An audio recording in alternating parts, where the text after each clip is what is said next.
Welcome to Business Notes. I'm your host, Diane Bogino. My guest today is Doreen Cumberford. Doreen is a speaker, coach, and author who helps expatriates, global nomads, and returnees create happier, easier, and more successful transitions both overseas and home again. As a certified coach, Doreen coaches and speaks about living cross-culturally. Her mission is to help people embody the principles and practices necessary for graceful global moves that support higher performance. A native of Scotland, Doreen worked for the British government and corporate America before becoming an entrepreneur, then accompanying her spouse, living inside a corporation 24/7 in Saudi Arabia. Living overseas in now 8 countries on 4 continents, including the Middle East, for 18 years, Doreen continues to travel as a digital nomad. Now, here's Doreen to tell us more about her exciting journeys and life. Doreen, welcome to Business Notes, and thank you for being with us today. Thank you so much for having me on Business Notes. I'm really excited to be here. Yes, I'm looking forward to hear what you have to say about traveling. Tell us, though, first of all, what is going on in the digital nomadism world? Is that a word? Digital nomadic world, or digital nomadism. Yes, I guess that is a word. Well, digital nomads have become much more prolific and much more common than prior to COVID-19. And so in the last 18 months, many people have had the opportunity, the freedom, and the possibilities to travel the world while working and to take their jobs with them. And at this point in time, today, as we are recording this, there are still many, many corporations, including some of the large ones like Amazon, who are pushing back their dates to return to the office. And so many people are still stuck in this limbo experience of not understanding whether they can really go overseas and work remotely. While on the other hand, we have a group of people who are already doing it. It's all over the map right now. Mm-hmm. So how has COVID affected the global mobile families? Well, many families basically got chucked out of countries like China. There was an enormous industry of education and thinking where there were many, many Australian, Canadian, American, British, those types of nationalities were hired to deliver higher education to many, many countries in the world. And instantly, many of them just got their jobs disappeared. Some of the international schools have scaled back. Some of the international schools have closed. Many of the international schools are doing more remote delivery of their product. So currently, I have friends who are in the education field around the globe who are not onto their next part of life yet because they either lost their job in China or somewhere else and are still in limbo. And many of the people in Australia, of course, Australia has been totally closed down, so global mobility has just been halted. So, Doreen, tell me how transformation relates to global mobility. Transformation is really change on the inside. It's change between our ears or in our headspace. It's change that exists in our mindset. And it actually affects our brain and the chemistry of our brain. It affects what we would love and our heart at a real visceral level. And it also changes our gut level perceptions and intuition and everything that lives inside this physical body or meat suit. And so that's what I would call the transformation piece. We actually physically take this body and put it on little silver bullet, and we exploded across the world in a few hours, landing in a new place with new culture, new environments, and new things to be learned. And so everything that we're carrying inside us is affected, and it takes a longer for the invisible suitcase. I call it two suitcases. The outside one is your stuff that you haul. The inside one is everything that is in your system physically that needs to be managed and changed when you arrive in a new place. Is that clear? Yeah, it takes, and it takes some people longer to adjust than it does other people. So you have to allow for that, I would imagine. Yes, because all of us are unique and different. I think there's a lot to being prepared. So there are lots of trainings, there's lots of preparation, and there's lots of management of the mindset that can go on both pre-departure, during departure, and then after arrival. And practicing skills like mindfulness and taking massive self-care of your body are two of the critical components when you are going on an overseas assignment or moving as a digital nomad. Why is global mobility important to us, and how does it affect our everyday lives? Why should we even care about that? Well, have you ever gone to Walmart? Have you ever gone to Kmart or Costco? Have you ever bought a car? Have you ever built a house? Guess what? Not all these products are available in the US. Many of them are made overseas. And right now we are at the effect of the supply chain. And so our very, I would say, the American dream of being, a beautiful capitalistic society is built on the foundation that people have the freedom and the opportunity to purchase and to practice capitalism. However, it's not just within the borders of the US, because some of the ingredients are not even available in this country. And a lot of the skills and the deployment and the organization all happens overseas. Yeah, medicine and everything is affected. Exactly. Yeah. So I was reading about your questions about Saudi Arabia. What was that like, living in Saudi Arabia? I laugh when people ask me that question, Diane, because it's like, do you have 12 hours? Well, we can cut this up if it was absolutely transformational. Really?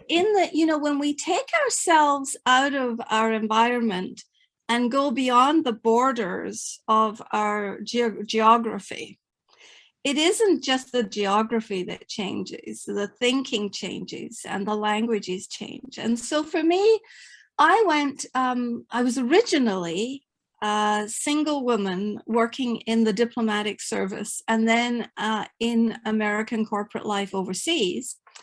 But then I came to America in the 80s and I met a fellow, married him, and I went back overseas as what they used to call a trailing spouse or the accompanying executive wife type of thing.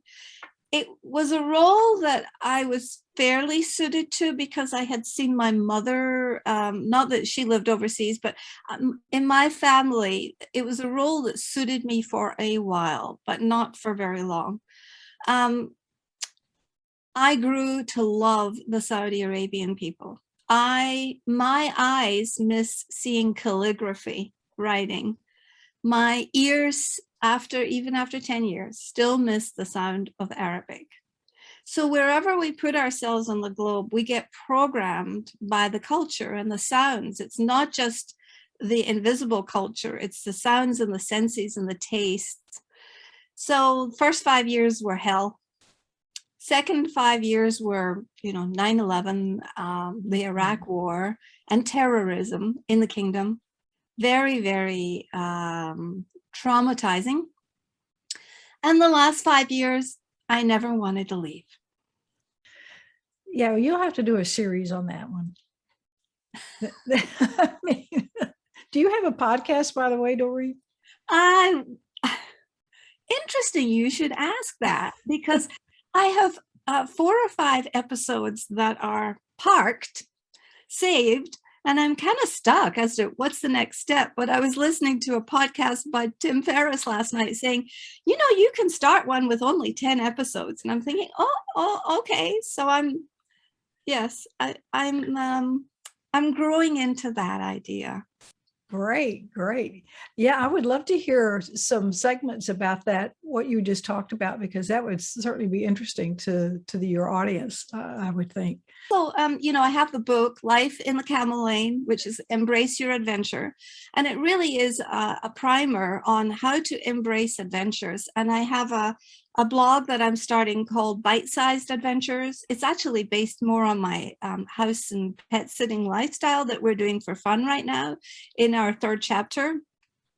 But that also is really an encouragement for people to, we can only take life on a day-to-day basis. And so if we think about it as, okay, the 24 hours that face me are the next bite of my sandwich. And how can I make it the juiciest, the tastiest, the most fun? And how can I be the person that generates the dream I have for my life? When you talk about your books and how they can be motivating, are they motivating to people who typically don't take risk?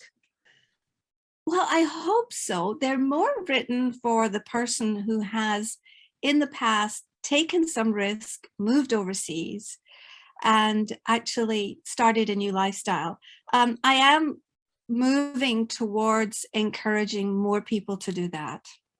So tell us the 3 titles. Life in the Camel Lane. Life in the Camel Embrace Lane. the Adventure. Another book is Arriving Well, which is really for diplomats, missionaries, and expatriates who have lived overseas. And currently I'm working on another title for that, which is Home Again, Jiggity Jig, which is basically how to transform yourself when you come home. It can be challenging to come back to in America. Let's say you're coming back to America. It is so different from the America that we had left 15 years ago. And even now, when I leave for 6 months and come back, it's changed vastly every time. So it's really about how to navigate change and invite it into your own life and prepare yourself to manage it. So Doreen, what gave you the idea to take what you do and become an entrepreneur? I really am very passionate about helping people to live their best dreams, whether they're expatriates or not. And I believe that we all have the capacity and the possibility of really making a difference. And everybody has the unique purpose of being here, I guess. And it's like, helping people find their difference in their daily lives, wherever they are in the world. And I have been an expat for over 3 decades. I'm not from America. I'm from the UK, from Scotland. And sometimes we get very comfortable here. And so the idea came from, it's only in discomfort that we actually make huge progress. That's very true. And you were in corporate America so long. What were, say, 3 challenges for you in becoming an entrepreneur? I guess 3 challenges were that you have to create your own systems. As living or being in a corporation, the systems are given to you, and you are, program yourself into this lane. But when you become an entrepreneur, you have to create your own lane. You have to create your own system, and you have to be very deliberate, very faithful, and very consistent with that. Number 1. Number 2, I would say that you have to inspire yourself. It's what every day you have to wake up, and when you're in corporate America, think, okay, I'm working for the man, or whatever they choose to call it. And how does that relate to my purpose? And so I think that that is a huge segue, a huge consideration. Also, I believe that working in corporate America, sometimes our ideas were not always welcomed or invited. And so I felt like segueing or leaping into the entrepreneurial lane would be a way to test that better. Brave. Crazy. Yeah, well, that too. What advice would you give somebody today that wants to start a business, and particularly in the travel industry, given today's environment? Say that today's environment is no better and no worse than 2-3 years ago, pre-COVID. I think it's what happens in the way we think about it. And so I would say be creative, and find what really, where people need help, and support them in moving, because when you physically move your body and relocate, tourism is not such a huge industry just by accident. Tourism is a huge industry because it delivers novelty to the human brain. And people need a vacation from their day-to-day lifestyles. So I would say, if you're considering entering into travel, look for all the different ways and different opportunities that people can travel, because there are more ways to do it today than there were 5 years ago. Very true. So Doreen, where can people get your books, and what's the best way for people to get in touch with you for coaching? The best way to get in touch with me is on my website, doreenmcumberford.com, or to actually reach out and email me from there. And secondly, if you'd like to get the books, they are all on Amazon, and Home Again should be published sometime in the next 6 to 8 months.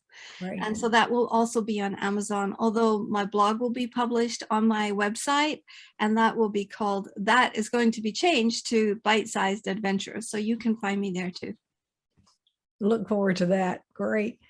Doreen, I really appreciate the advice you've given us about looking at travel and the way that we need the change for our brains. And I would imagine that's particularly true today from what we've been through with this pandemic. So I appreciate you coming on the show today and giving us your sage advice. You're welcome, Diane. It's been great fun to chat to you, and thank you for inviting me as a guest. You're welcome.